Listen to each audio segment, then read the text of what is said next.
చేద్దాం సార్, పైకి లేపుతాం, ఏం చేసి పైకి లేపుతాం సార్. ఎలా తెలుస్తుంది? ఈ కప్పిల్తాం సార్.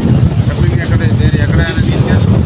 బ్యారేజీని వరద సమయంలో ఢీకొన్నటువంటి ఏదైతే బోట్స్ ఏవైతే ఉన్నాయో వాటిని వెలికి తీసేటువంటి కార్యక్రమానికి ఏదో ఒక అంతరాయం కలుగుతున్నటువంటి పరిస్థితి. ఎందుకంటే